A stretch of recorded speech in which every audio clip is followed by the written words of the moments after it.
기독교 한국침례회가 선교 130주년을 맞아 건설적인 논의를 위한 자리를 마련했습니다. 참석자들은 다음 세대와 교단의 미래에 청사진을 제시했습니다. 낙태죄 이슈에 뜨거운 관심이 모아지고 있는 가운데 낙태죄 폐지를 경험한 국가들에 대한 선행학습도 필요해졌습니다. 미국은 교육과 훈련, 사회제도와 법률적 지원으로 낙태에 대한 인식을 변화시키고 있습니다. 사형제 폐지 입법을 촉구하기 위한 대회가 열립니다.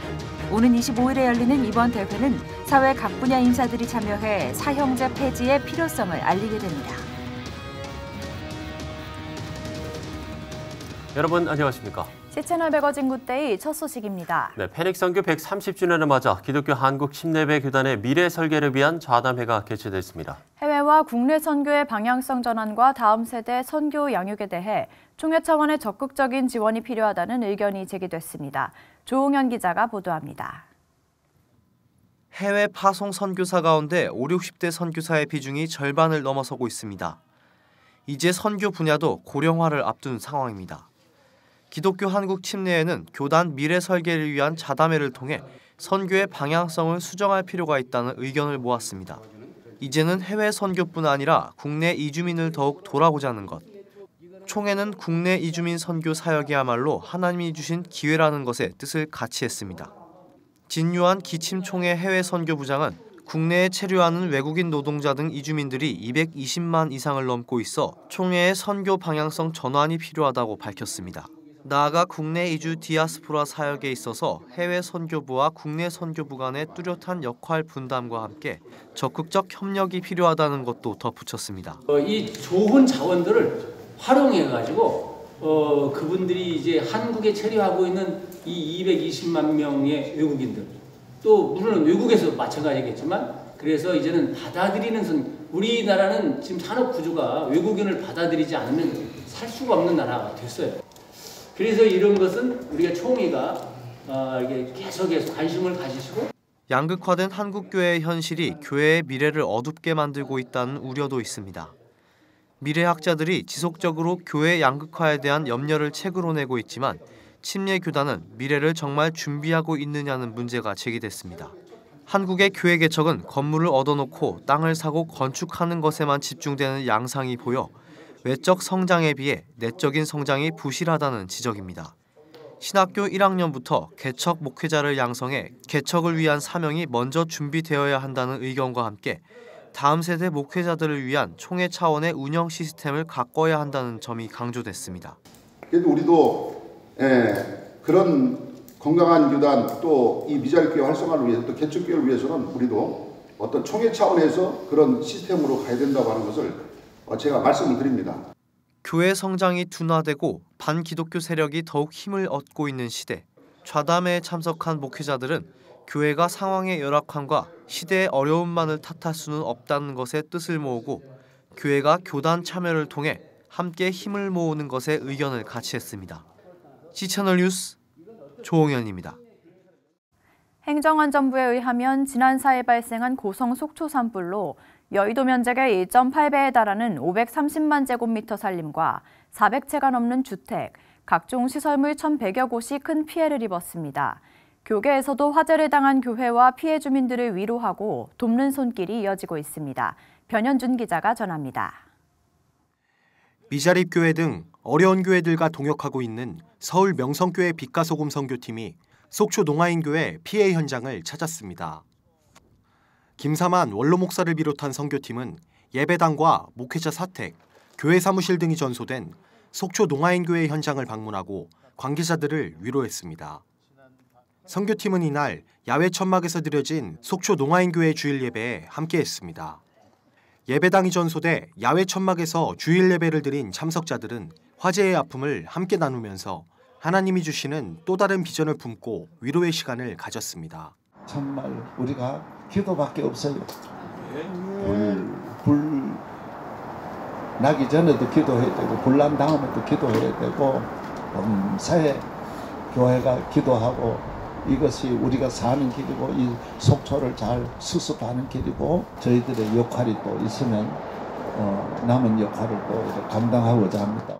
명성교회 빛과 소금 선교팀은 이번 산불로 피해를 크게 입은 영동 극동방송 사옥도 찾아 강원도와 북한 지역을 주 청취권으로 사역해온 방송 관계자들을 위로하고 조속한 복구를 위해 기도했습니다.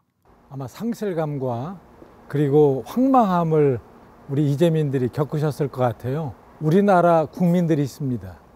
특별히 한국교회가 함께합니다. 그런 의미에서 이제 어렵고 힘들지만 이 어려움을 잘 극복하시면 좋겠고, 우리 한국교회가 두 팔을 걷고 그리고 정말 온 몸으로 우리가 함께하는 그런 자리가 되어야 될 것 같습니다. 이어 선교팀은 이번 산불로 마을 대부분의 주택이 피해를 입은 고성군 토성면 성천리 마을을 돌아보고 주민들이 요청한 옷을 전달하며 위로했습니다. 전국에 계신 우리 한국교회와 모든 성도들이 참 저들이 재개할 수 있도록 위에서 기도해 주시고 하룻밤 사이에 그냥 교회가 전부 불타고 또 성도들이 삶의 터전을 잃어버리고 큰 시름에 빠져 있는데, 저들이 다시금 일어서서 지역의 그 선교를 감당할 수 있도록 많은 좀 지원과 후원을 해주셨으면 감사하겠습니다. 서울 명성교회는 이번 1차 피해 지역 방문에 이어 지역 기독교연합회 등 관계기관들과의 협의를 통해 산불 피해 교회와 주민들을 위한 위로 사역에 적극 참여할 방침입니다. 한편 미자립교회 순회 예배 및 선교 사역의 일환으로 속초 농아인교회를 방문한 명성교회 김삼환 원로 목사는 지난 3월부터 빛과 소금 선교팀과 함께 매주일 미자립교회를 방문하고 있습니다. 경기도 포천에 소재한 영천교회를 시작으로 매주일 예배를 함께하면서 현지 교회 목회자와 교우들로부터 현지의 어려움을 듣고 필요 부분을 채워가는 섬김과 나눔의 장을 넓혀가고 있습니다. 영천교회에 이어 강원도 홍천 화방교회와 충주 느티나무교회에서의 4개 교회 연합예배, 경기도 양주 새누리교회, 속초 농아인교회와 함께한 순회예배 선교팀, 앞으로도 매주 김삼환 원로 목사의 미자립교회 순회예배 및 협력사역을 함께할 계획입니다. 시채널 뉴스 변현준입니다. 서울 장신대학교 개교 65주년 기념 오페라 라트라비아타가 지난 11일 서울 장신대 해성월 무대에 올랐습니다. 공연에 앞서 인사말을 전한 박기천 예술감독은 학교에서 오페라 공연을 올리는 일이 결코 쉽지 않았지만 개교 65주년을 맞이하는 뜻깊은 해 학생들과 6개월에 걸쳐 공연을 준비했다며 하나님이 영광 받으시는 모두의 축제가 되길 바란다고 전했습니다. 라트라비아타는 베르디의 오페라 중에서도 최고의 걸작으로 손꼽히는 작품으로 이번 공연에는 약 30여 명의 서울 장신대 성악 앙상블 학생들이 참여해서 축배의 노래, 아 그이인가 등의 아리아를 선보였습니다. 전북 극동방송이 지난 13일 주파수 FM 91.1MHz 출력 1kW로 전북 지역을 향한 본격적인 복음 방송을 시작했습니다. 지난 12일에는 전북 극동방송 개국을 축하하는 음악회가 열려 하나님이 복음 전파를 통해 주신 은혜를 찬양하는 시간이 마련됐습니다. 극동방송은 앞으로 최고의 프로그램을 제작할 뿐 아니라 다양한 프로그램과 기독 문화 공연과 세미나 등을 통해 지역 발전을 도모할 것이라고 밝혔습니다.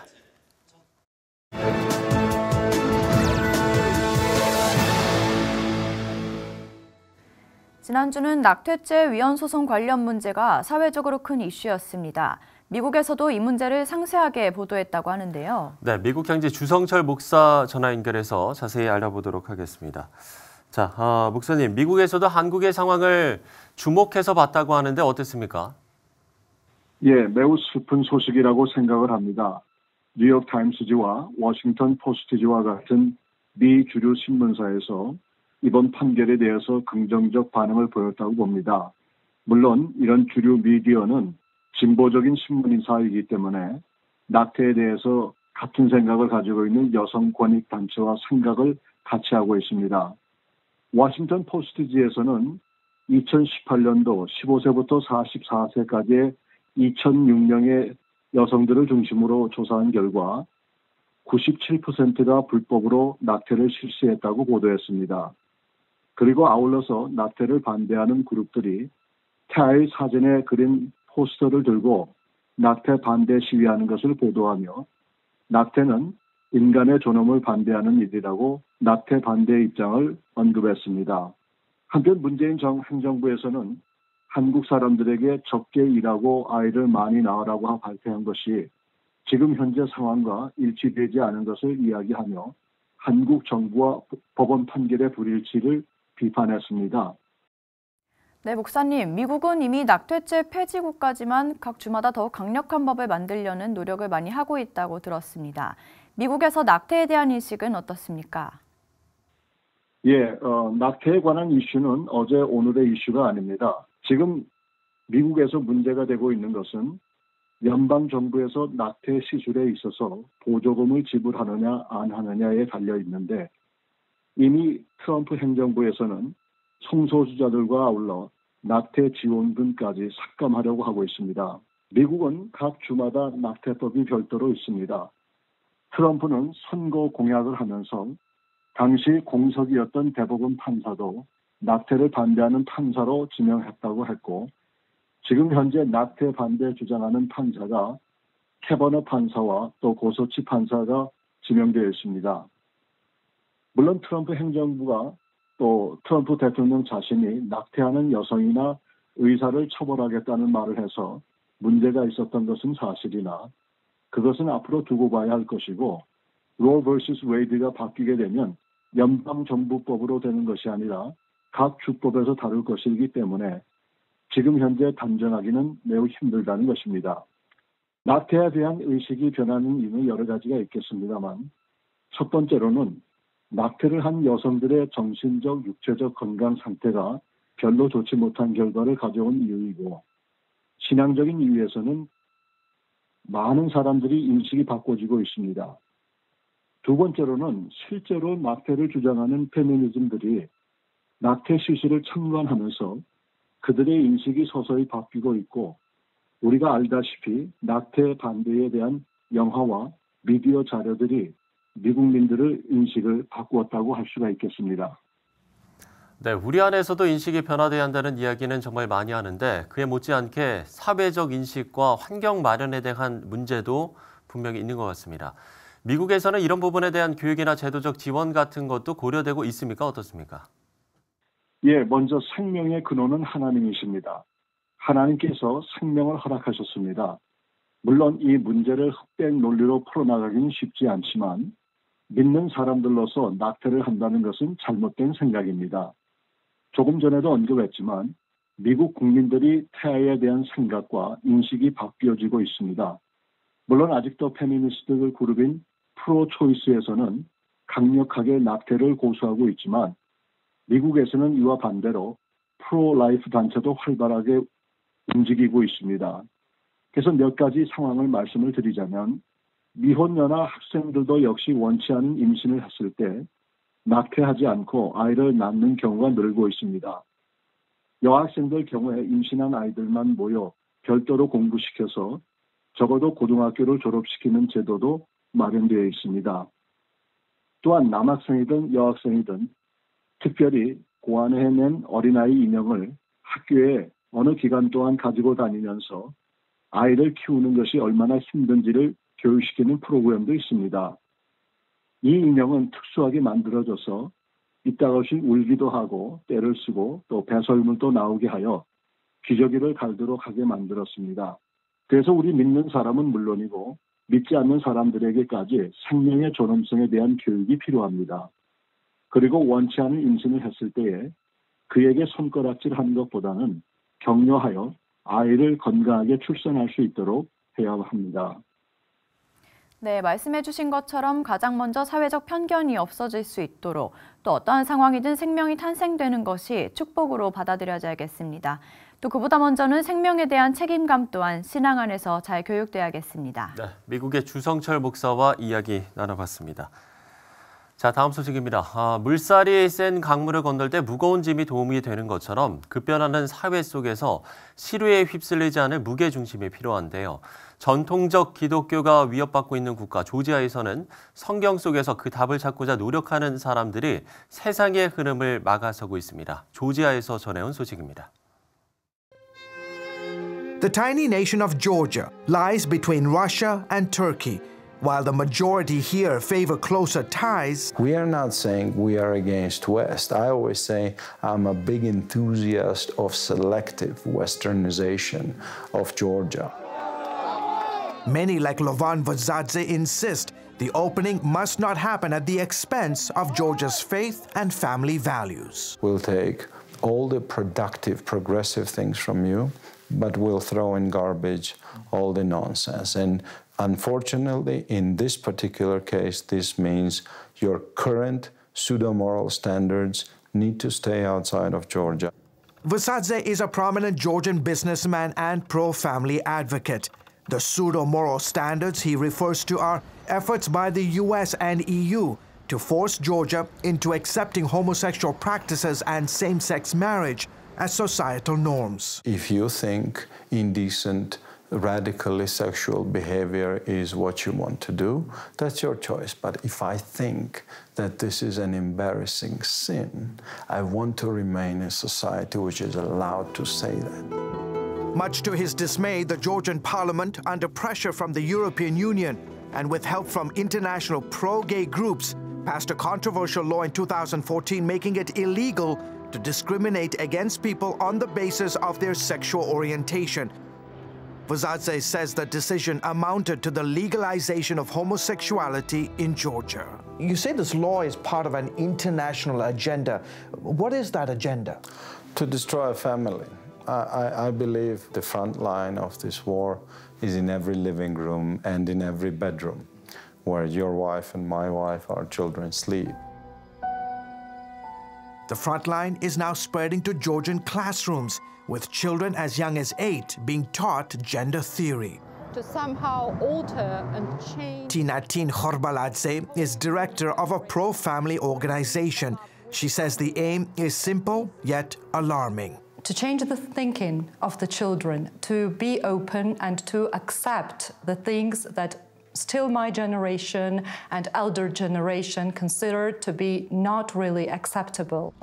Georgia is deeply conservative. More than 80% of the population here say they belong to the Orthodox Church, and polls show a majority side with the church in opposing anything other than traditional heterosexual relationships. We feel the responsibility for the future of this country, for the future of our children and next generation. You can no longer freely express your opinion about what's shameful and what is disgraceful, and you are crucified for that. The whole concept of sin is being abolished.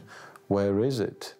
The metamorphosis in English language is staggering. I studied it since I was a child, and I remember that shame meant shame. In modern English, when someone says it's a shame, he or she means it's a pity.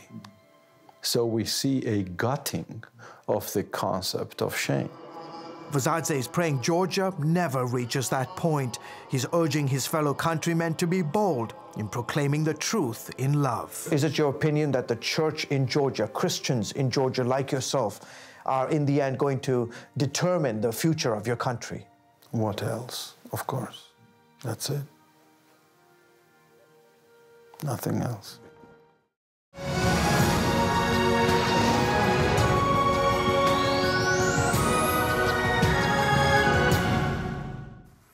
네, 우리나라는 사형이 중단된 지 22년이 됐습니다. 그래서 사형 폐지국으로 인정을 받고 있습니다만 사형제가 법적으로는 여전히 유효하기 때문에 종교계에서는 그동안 사형제 폐지 운동을 꾸준히 벌여오고 있습니다. 네, 오랜 기간 사형제 폐지를 위해서 힘써오신 한국기독교 사형제 폐지운동 연합회 대표회장 문장식 목사 모시고 관련 말씀 나누겠습니다.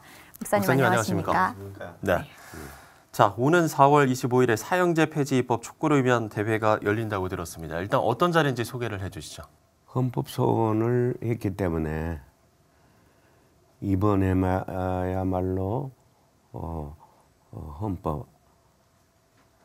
이 헌법위원회에서 생명 정지를 생각하면서 합헌 판결을 꼭 해야 할 것 같아서 네.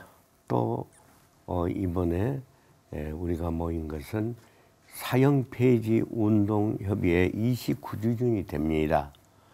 그리고 집행이 없는 중단된 지가 22년이에요. 예. 이걸 기념하며 감사하면서 기도회를 갖고 또 폐지 촉구, 국회에서 빨리 폐지해달라는 촉구 대회를 갖는 데 목적이 있습니다.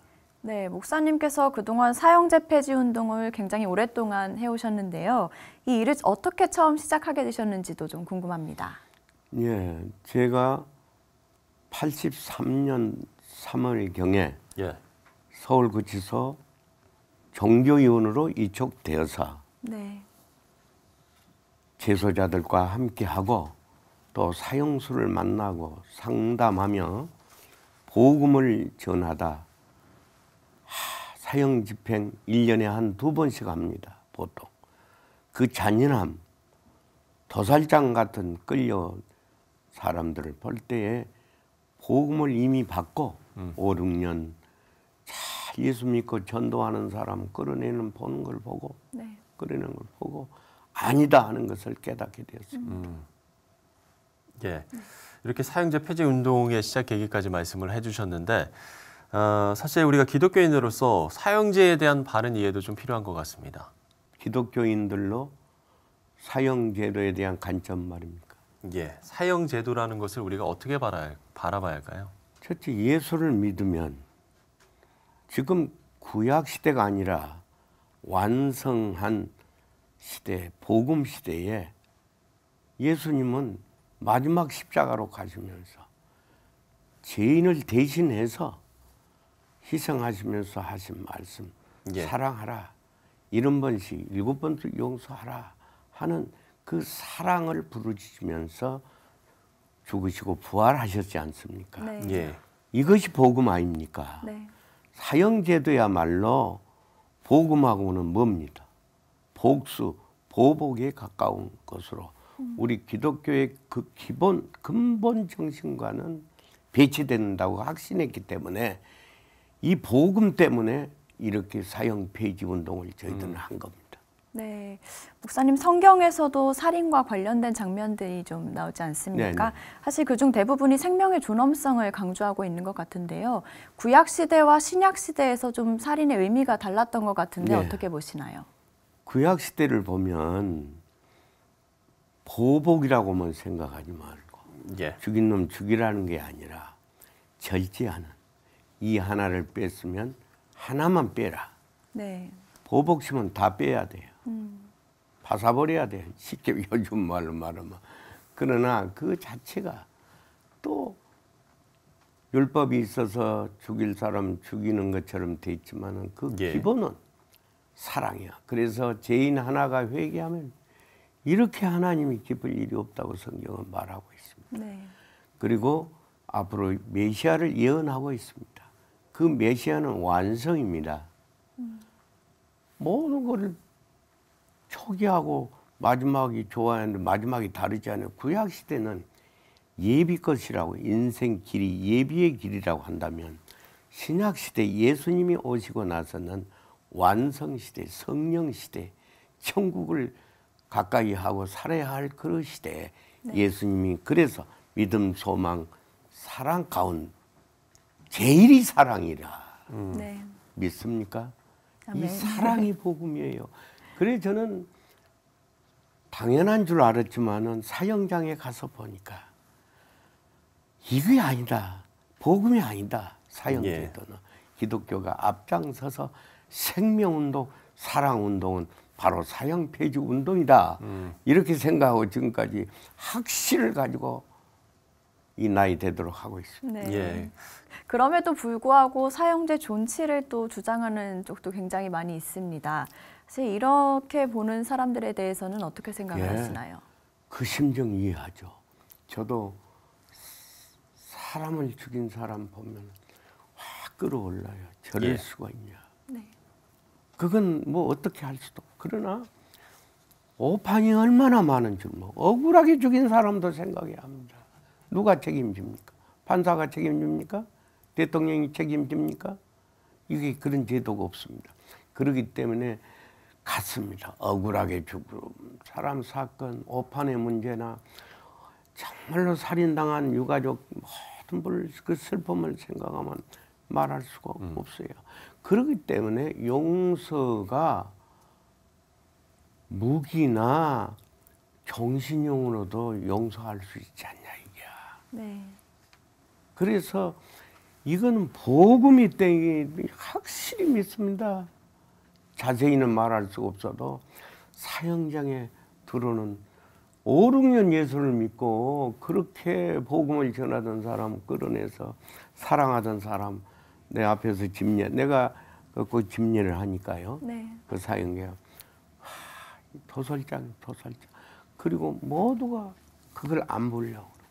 집행하는 사람도 아주 죽을 고.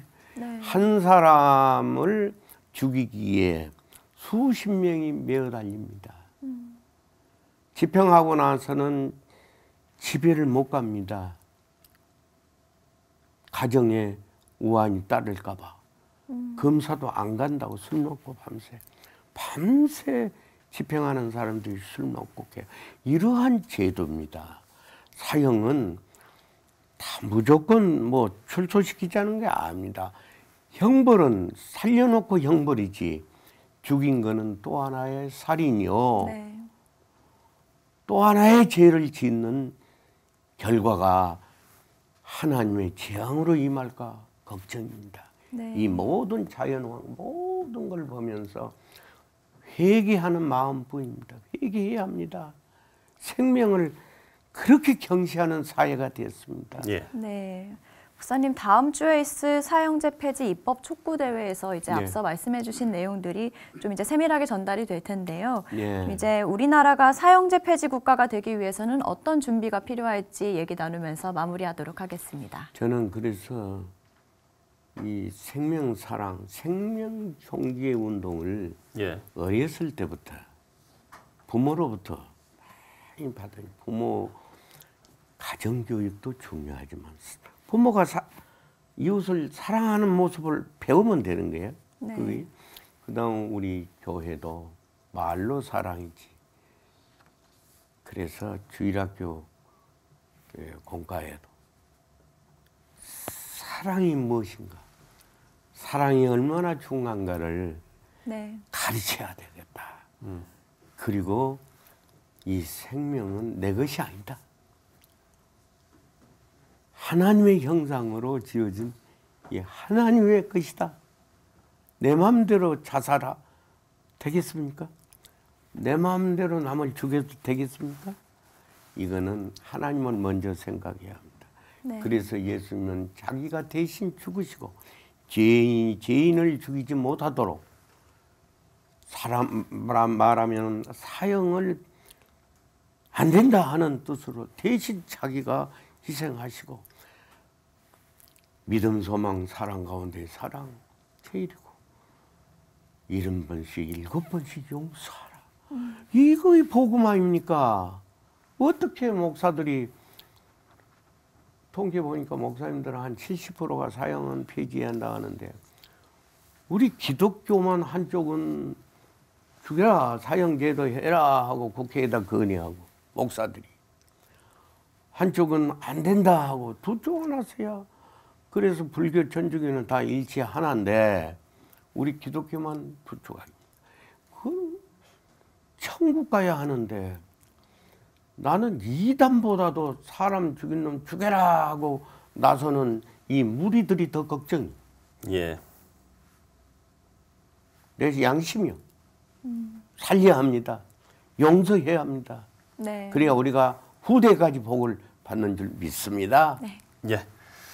이렇게 문정식 목사님의 어떤 의지까지, 생각까지 저희가 좀 들어봤습니다.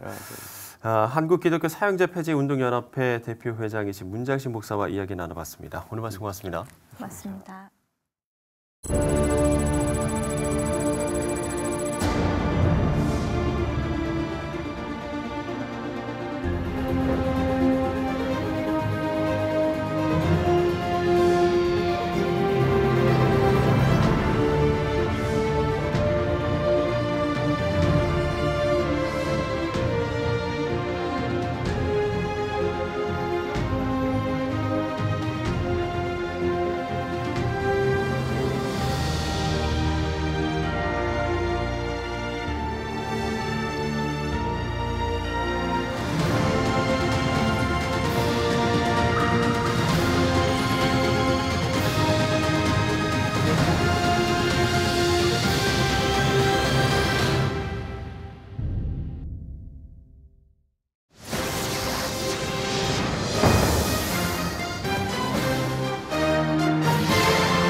네, 올해가 말콤 패닉 선교 130주년이 되는 해입니다. 이에 따라 다양한 행사도 마련되는데요. 네, 오늘 이슈를 보는 창에서는 기독교 한국침례회 박종철 총회장 모시고 관련 말씀 나누겠습니다.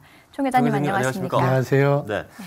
자, 총회장으로 선출되시고 6개월의 시간이 지났습니다. 그동안 많이 분주하셨을 것 같은데요. 특히 올해가 교단 차원에서 상당히 의미 있는 해라고 들었습니다.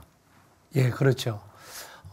우리 교단이 지금 시작된 지가 곧 130주년이 됐습니다. 네. 그래서 여러 가지를 준비하고 있고요. 또 오늘 프로그램 나온 것도 그것 때문에 나왔습니다. 네. 예. 차차 이제 좀 자세하게 좀 저희가 좀 이야기를 나눠봐야 될 것 같은데요. 네.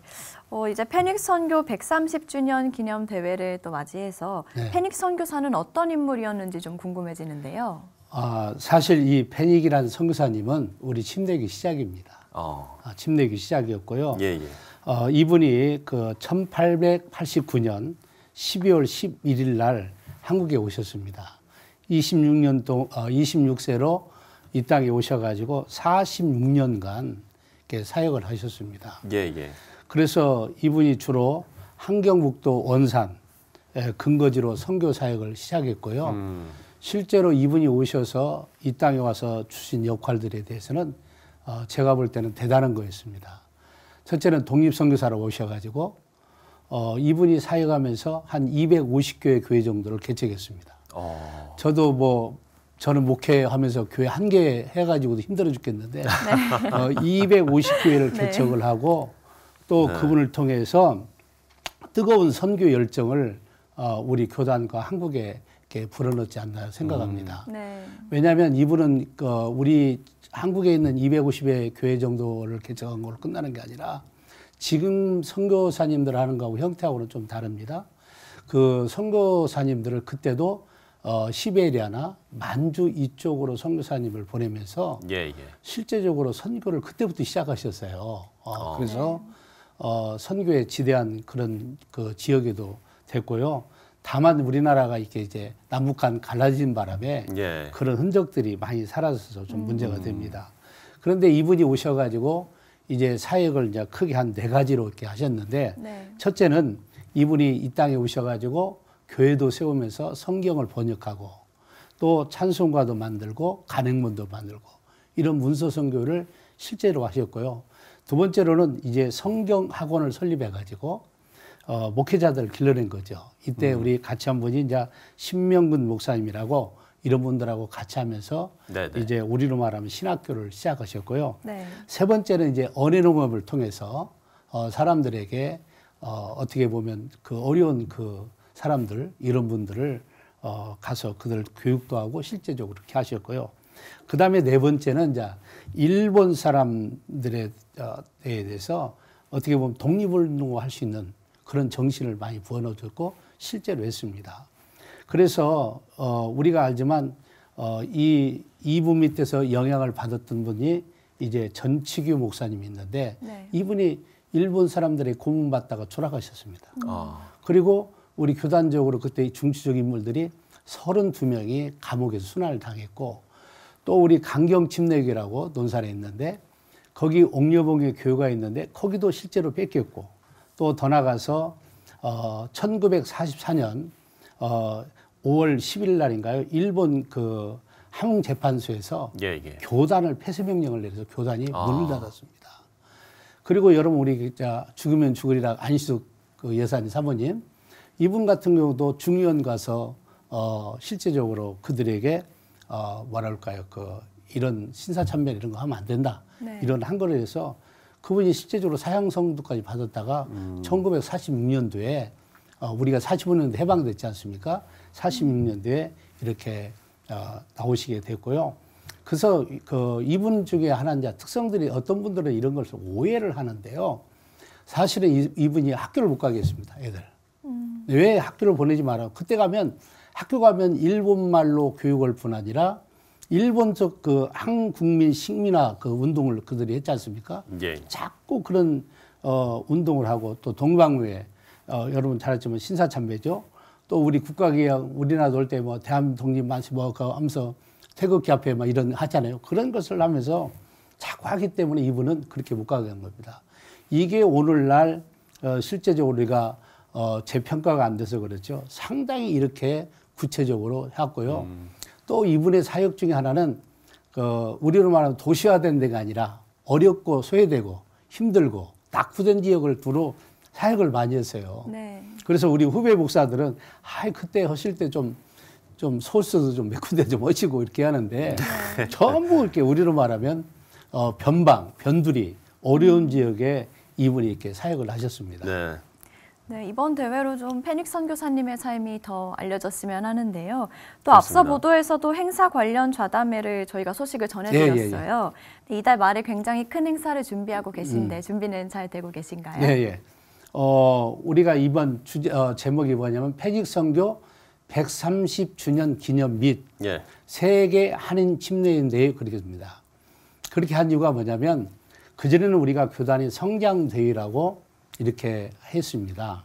근데, 그 국내에 있는 목사님들만 이렇게 항상 대회를 하고 그랬는데, 이번에는 전 세계 우리 한인 목회자들이 다 오게 하자. 그리고 선교사들도 좀 오게 하자. 그래서, 대회를 좀 확대를 했죠. 그 목적 중에 하나가, 130주년이니까, 이 130주년 기념을 하면서 우리가 페닉 선교사님에 대한 그런 삶과 선교의 방향과 목회 모든 것들도 다시 한번 조명도 해보고 또 우리가 앞으로 교단이 어떻게 갈 거냐. 그래서 교단이 앞으로 이렇게 좀 가자.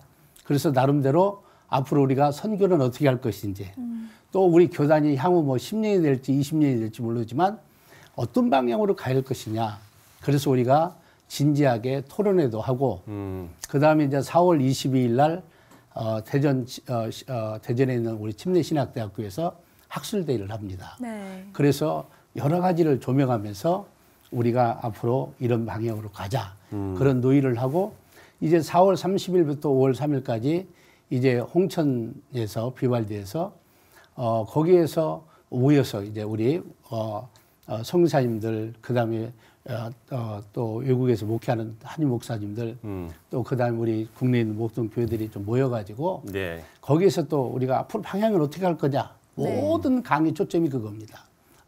앞으로 우리 교단이 지금까지 잘한 게 뭐고 앞으로 우리가 어떤 방향으로 갈 것이냐 이런 방향을 가지고 모든 강사님들이 강의를 할 뿐 아니라 거기서 우리가 나름대로 그런 그 방향들을 선택을 할 겁니다. 이것은 뭐 항상 하는 얘기지만 몇 사람 안 하면 안 듣잖아요. 네. 그래서 자꾸 무브먼트가 일어나서 서로 의견도 주고받고 그리고 또 이제 우리 교단적으로 전부 설문지를 조사해서 앞으로 우리 교단이 어디로 갔으면 좋겠느냐, 무엇을 주력했으면 좋겠느냐, 아까도 말씀한 것처럼 선교는 어떻게 했으면 좋겠느냐. 왜냐하면 우리 교단의 선교사님들이 벌써 한 730명, 40명 가까이 나가 있거든요. 그러면 우리 교단의 교세에 비해서는 어느 교단 비율로 말하면 1등입니다. 물론 뭐 합동이나 뭐 이런 데 큰 교단들이 많이 보내기도 하지만 비율로 교회 숫자에 비해서는 사실 상당히 많이 나간 것이다. 이렇게 생각이 됩니다. 그래서 어쨌든 그래서 그런 방향들을 우리가 선정하고 나가려고 이렇게 하고 있습니다. 이 페닉 선교 130주년을 기념하면서 또 앞으로 교단이 어떻게 나아갈 것인지를 다양한 논의를 하는 그런 자리인 것 같습니다. 자, 마지막으로 2019년 한국교회에 가장 큰 과제가 있다면 또 한국교회와 성도들이 좀 기도해야 할 부분들도 있을 것 같습니다. 이 부분에 대해서 한 말씀 해주시죠. 네, 제가 그 총회장 되면서 이제 한국교회 총연합회라고 있습니다. 총연합이 있는데 거기에서도 지금 이제 공동대표로 제가 하고 있습니다. 한국교회 가장 시급한 문제는요, 어쨌든 그 한 세 가지로 보는 첫째는 교회들이 하나가 돼야 됩니다. 그래서 연합을 해야 됩니다. 이게 지금 한국교회의 가장 취약점이라고 볼 수 있습니다. 연합을 좀 해야 된다고 생각하고요. 그 다음에 두 번째는 다시금 그 하나님께서 우리나라를 쓸 수 있도록 회복시킬 수 있도록 우리가 나가야 되지 않느냐. 그래서 정말 다시금 회복운동이 일어나야 됩니다. 그리고 저는 세 번째로는 정말 우리가 기도운동이 좀 살아나야 된다고 생각합니다. 정말 우리 한국교회가 최고의 상징을 할 때는 기도를 많이 했습니다. 또 기도원도 많고 교회에서 기도하는 게 양이 안 차가지고 기도원 가서 기도했는데 저희 교회를 봐더라도 옛날같이 그렇게 기도를 안 씁니다. 그래서 이런 기도하는 운동들이 나는 우리 한국교회 안에 일어나야 된다고 생각합니다. 네. 네, 총 회장님 말씀해 주신 내용 저희도 잘 기억하고 또 다음 주에 있을 대회 위해서도 함께 기도하도록 하겠습니다. 그렇습니다. 총 회장님 오늘 말씀 감사합니다. 감사합니다. 예.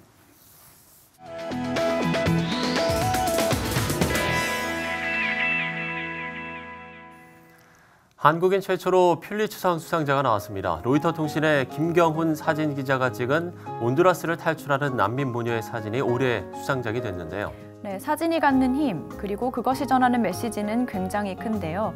사진은 곧 사진 작가가 바라보는 세상이기도 합니다. 네, 무엇을 보느냐, 그리고 어떻게 보느냐, 우리 신앙에서도 매우 중요한 일입니다. 시채널 매거진 굿데이 오늘 순서는 여기까지입니다. 시청해주신 여러분 고맙습니다.